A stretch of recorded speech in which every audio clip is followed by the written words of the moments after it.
Communication is key. Download information from your children. What I mean by download information is, for instance, when your child is back from school, like what I do personally is I go like, oh, hey Lord, what's up? I mean, what did you learn today at school? And she's going to tell me they learned this letter A or letter B or word this or that. Then I ask, who did you play with today? You know, because of that, I even know most of her classroom names. I know a lot of them, their names. She'll tell me, oh, today I played with Garasam, this person was nice to me, Leah did this. And then I ask who got in trouble. Oh, maybe she'll say Nathan hit this kid or this person. You know, she kind of goes on and on. So that way, if there's anything that is off, she's going to mention it, and then you're going to take an action. Don't just ask your children, how was school today? They just say, oh, it's fine, they passed by and that's it. If they're hurting or going through something, you're not going to know.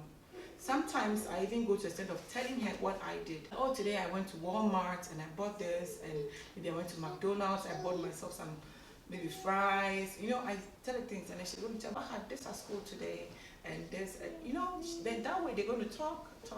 That's a good way of communicating with your children and also downloading information from them. When your children tell you that they don't feel good about somebody or somebody did something that they don't like, don't just say, oh, that's how he is, he's just playing with you, or that's how he plays with everybody. No, you have to listen. Maybe the child says, I don't like this person. Really? Why don't you like this person? And they're going to tell you more. But what we do most is they will just shout you out. Oh, Kasadodo, F1, like, oh, he's just playing with you. That is nothing. It's, you know, when you keep doing that as a parent or a guardian, the kids are going to be withholding information from you. They're going to be withholding vital information from you. But seriously, listening to your children is key. And according to pediatricians and child educators, and they suggest that you use the anatomically correct word for the body parts. I know a lot of people have funny names for body parts. My friend's sons used to call their penis my popoli and all that. It's so funny. And I know people have all kinds of names. But let them know, I mean, it's part of their body. They know their eyes, their arm, their this. So if you don't feel comfortable with your child using those names, you can say private parts or private. Private or private parts I think is decent enough. So when they report to you, tell you things, you understand clearly. When they go out and people touch them, you can say, hey, don't touch my private or whatever. The people are going to know that, hey, this person really knows something. She's someone we can't mess with. So using the right word for body parts is very necessary. It plays an important role. I don't entertain playing touching games with children, girl children especially. Let's say you're an uncle or you're a neighbor or a pastor, that you play touching games with them. No, I don't entertain it at all. It is not good. It should be avoided. Back in secondary school, my friend and I had this terrible habit. When sometimes when people receive letters, or our friends, people close to us receive letters, and they are not around, we like to open and read it. I know it's a bad behavior, I know. So my friend and I were doing that just because we want to see their love letters. The idea is just to see their love letters. So one day we read a very interesting letter. I mean, there's this friend of ours who wrote a letter to post to one of pastors. So we read the letter, and she was telling the man that they need to ask for forgiveness for what they did, blah, blah, blah. So we confronted her. We're like, hey. She kind of confided in us and told us what happened. She said she used to steal when she picked things, you know, and all that. So the parents kind of said that, or she was saying, as a result of the devil that she's stealing. So because they prayed for her so many times and she was still stealing. So they now sent her to the mission house for special prayers. A mission house where two pastors were living. So now these pastors have access to this young teenage girl, and both of them constantly having sex with her. They've even had so many abortions and all that. So it was even part of the letter. So she now told us all the details, what they did, how the two of them were sleeping with her. She got pregnant like on 3 occasions and had to go through abortions. So you see, parents, it's not everything that is spiritual. It's not everything that is spiritual. These people are not demigods. These people are not demigods. So parents, stop treating them as such. People, stop treating them as demigods. They are not. Most perpetrators are pastors, are teachers, are stepfathers, neighbors, uncles, etc. So people, this is to create awareness.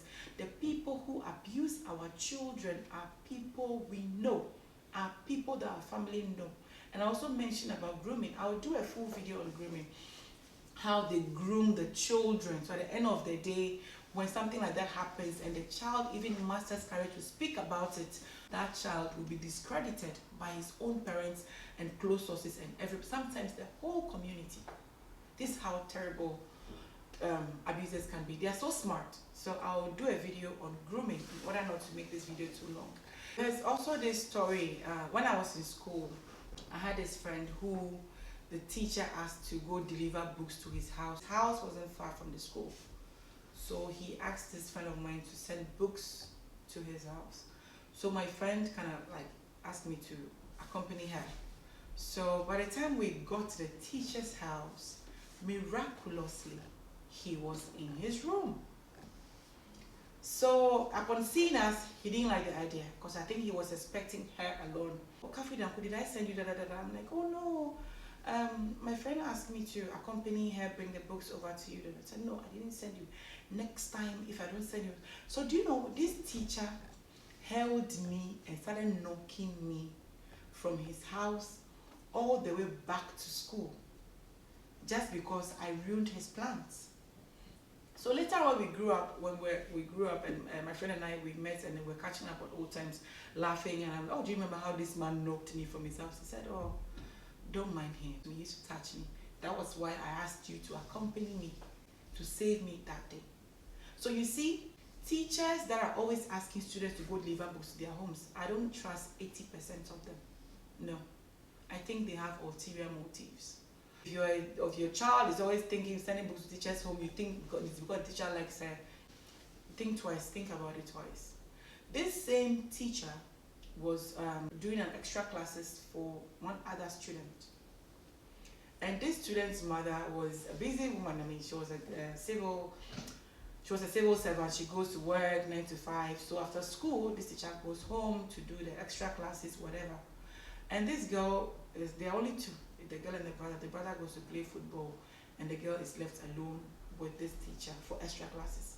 Again, he has access. And you know what happened? So later, this girl will come to school, when we're in class, and this man is teaching us. She can't even concentrate. She'll be putting her head on the table, and at the end of the day, he goes ahead and be embarrassing her. Why are you putting your head on the table? After one day, I think the girl has had it. I'm like, oh, why? And don't mind him much. And then she told us, a group of friends, but these days, who are you going to tell? The girl herself is even afraid to talk. So who will you go and tell? You know, so you guys just discuss amongst yourself, because you know your parents hold these teachers in high esteem, they hold these pastors in high esteem, these uncles, these aunties, these rabbis, etc. You know, they hold them in so much high esteem that you can't even go and say anything bad about them. It's like they are gods. They have groomed your parents. They have groomed the whole society. So sometimes they discredit you. You know, one of these days when people come up to talk, everybody say, oh no, this guy is a nice guy, he's this, oh, he's spiritual, he's married, oh, he has children, or he's da da da. They're all being fertilized. These are the perpetrators. Pay attention. Let me know what you think, and I will be back with a video on grooming, how they groom people, the society, and also parents and guardians.